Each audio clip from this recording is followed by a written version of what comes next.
Hi, so I just want to make sure you're seeing this particular lecture PowerPoint in order. You should have already completed the three objects, just for sculpting them um, in proportion, but not to scale. And we've looked at them, and you've also seen that first demo, how to make those three objects. And also now you've seen the second demo on what we're going to do with the three objects. That we're going to make them, cut them into each object into three for 9 total pieces, and we're going to combine them together into one sculpture following the principles of destabilized form or contemporary three-dimensional design. If you haven't seen the demo, please don't watch this yet. This follows that. So, but I want you to see this PowerPoint before you actually start your putting all 9 pieces together according to the rules. Because it will make sense to you then. You'll see some examples of work like this. And then also you'll see the method to the madness of these rules, how they apply to a few of the other. I've got a couple PowerPoints for this. I'm going to show you one later, but just this one for now. It'll show you how it applies to other areas of art and design, how I've applied to my own work some, and a few other student work projects that we do after this. How this applies to the rest of the semester will be more part of the second PowerPoint I show. But anyway, so you'll see the reason why we're doing this and kind of how it looks a little bit, and it will make sense to you before you start. So let me go ahead and share a screen here and we'll get on it.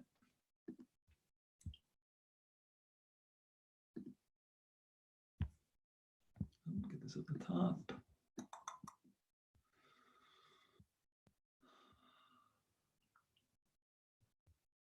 Okay.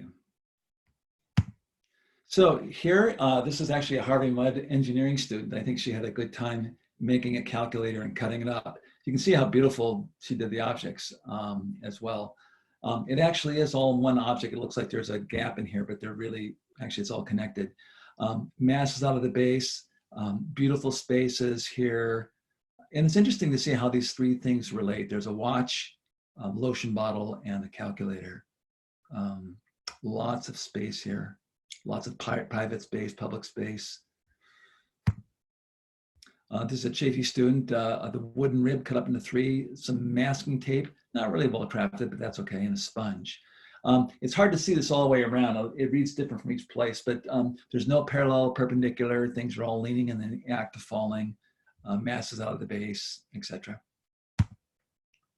Lots of space in the base here. There's a thumbtack. This is part of her keychain and stuff like that. Yeah, this has sort of this great big space in there, and everything's in the act of falling. This guy looks like he's leaning, but he's not. He's actually sliding off. You can see also how the texture sort of slows the read down. I want one of your objects to be textured. You can see how this texture here really brings it out, the buttons and this right here. So just a little bit of texture here and there just makes it pop. This looks parallel, but they're not. They're actually from another angle. They're way off. But everything's in the act of falling or sliding off, and it's really very well done. Chaffee student. This is I think I showed this before. This is cereal boxes cut up, but put together in sort of a dynamic form. Again, student work. So even though this is more the architectural project we'll be doing later, and so is this one part of our architecture project that we'll be doing later on. It's a cardboard model, but you can see how these principles of 3D design start applying to other things. This is more a combination of static and dynamic. There's not a lot of space in there, for instance. And in contemporary architecture, you won't see a lot of space because the buildings have to hang together. You have to be able to walk through them, but they encompass these dynamic things as well, breaking up lines and stuff. This is a handheld project we'll do at the end, and it almost like resides like smoke, the light relationship to the ground, and the way this comes in, swirls into here, and the outer and inner are sort of confusing. It's a really wonderful project for sort of, you can't wrap your mind around it. This is a student work for the Student Invitational. This woman had a disease in her seeing, her eyesight, where she see all these colored dots in her eyesight. So she had these things flying and floating around the gallery, and these all these body parts are in the act of kind of falling and decomposing, etc. So you can see these principles applying to other kinds of work. This is a teapot I made that I cut up and then put back together again, kind of utilizing some of the dynamic form principles. Same again. This is actually for a restaurant. When you go to a restaurant in Los Angeles, you go for the decor and the architecture as much as the cuisine. So I was sort of doing architectural things with vessels and painting the color of food, etc., to put in the restaurant. Toothpick scaffoldings, etc. Dynamic form, this pickup sticks on top of this pot. Objects in the act of falling. Thing, these are my migration grids. I'm not going to talk about them, but they get off of the straight like that, and they sit on corners and they float. And so I use these principles a lot in my work. These more the migration grids. I started taking grids and looking at them from grids from macro to micro, like root systems, like bamboo root systems, and pickup sticks, and nests, and scaffoldings, and truss-based forms. Anyway, but objects in the act of falling or floating. These are held up by wires. I did some work. This is more conceptually unstable or destabilized or dynamic. I did a work near some homeless encampments, and I called them homeless pavilions. I made a series of boxes that, a lot of times homeless people will live in boxes. It's a good shelter. And it made me think that even though people can be homeless, that there's still some kind of care that they take about where they live, that there's still some feeling of home. And I was wondering about the interior of the spaces, and I thought it would be interesting to make sort of cardboard boxes, but with sort of transcendental interiors, just to flip it so that the grass is actually greener inside the box. So in here, you would crawl under and sit on that stool and look up and see this cloud cover. There's a luminous cloud cover. And then I had one where you crawled in here and saw little pavilions around here to look into. And this one, you crawled on your knees and stood up and inside, and you can see it's lit. So when you stand up, you see that. I was hoping someone would get married in there, but it didn't happen. And when you lay down, you see this. This is the Frank Gehry Pavilion that I backlit. Very much dynamic form. Sort of a Quaker meeting hall, very soothing and calm. And then I did the same principles with a mask. This was actually for a show called Pandemic that, strangely enough, happened 6 years ago but it'd be relevant for now. So I cut up a mask and then reassembled it in a dynamic way. So it became almost like billowing sails.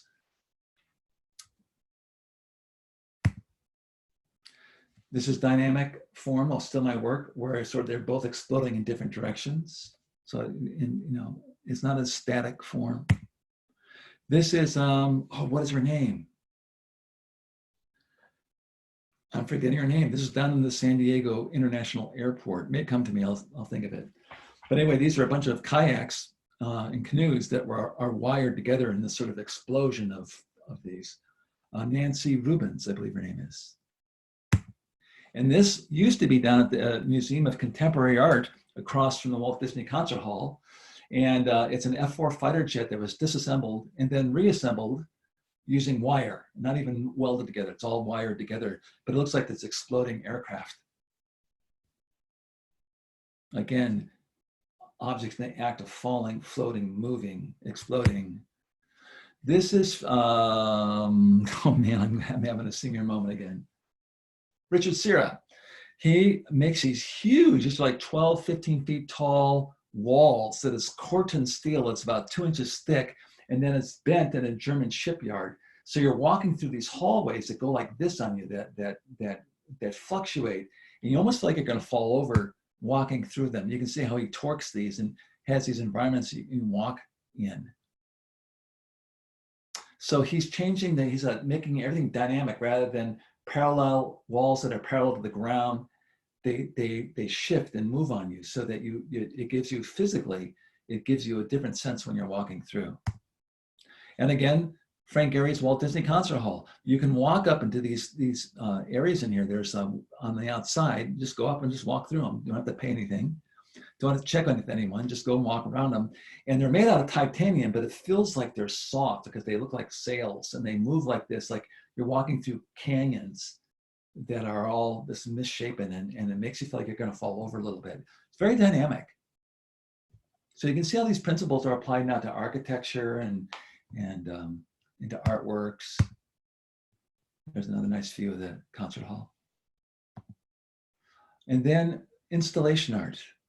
So this artist has removed the middle part of the trunks and hung these, although it looks like they still continue growing.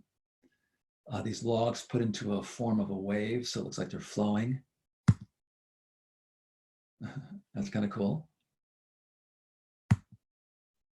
These stools are in the act of flowing and floating and swirling. So it makes them interesting. They're not static, they move, even if they're frozen. Hard to see, I'm not gonna talk about that. But movement is very powerful. This one is kind of stable, but kind of looks like a sort of, like it's gonna fall apart if it keeps walking forward a little bit. Very chunky. Now this is a good combination of static and dynamic. These rocks look like they're floating, and they're all parallel to the ground and parallel to each other. But they look almost like clouds, like stones acting like clouds. This artist does it by drilling holes and putting rebar in the rocks. And again, this floating rock, these floating rocks. That's an iron. That rope is made out of iron. Cool, huh? So it really plays with space, and there's just a sense of physicality. This one's sort of stupid, simple, but it's effective. I mean, you see this, and you definitely don't want to walk along here underneath it. It's just, capturing an object in the act of falling. And I think that's, oh, no, we got some more. Like pickup sticks again, just filling the space with these floating objects, exploding, whatever they are. That's pretty dramatic. It's growing out of the floor and out of the ceiling. Very, very dramatic and very you can just see the movement. And that does it. So anyway, I hope you get a feeling for the value of this and method to my madness, why we're trying to capture all these rules. So anyway, I hope this inspires you to really go for it on when you put your sculptures back together, the 9 pieces into one form, to make it all like someone threw a stick of dynamite in the living room. Try not to have anything stable on this. We're trying to go for everything on this. And then later on, we'll temper it in other projects where we'll kind of make it unstable, but adding stable elements too, because that's very effective. But I really want you to get a feel for making something that's really, make sure you see the demo. If you haven't, you should have already, on how to put these back together, because it's going to be challenging. And I give you a lot of tricks to make it stay together while you're working on it. Okay, so good luck. It shouldn't take forever. If you support things well enough that you can take cheap pieces of clay away later, it should hang together well enough to at least take a picture of it.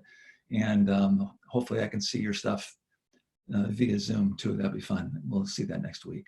Okay, good luck. Thanks.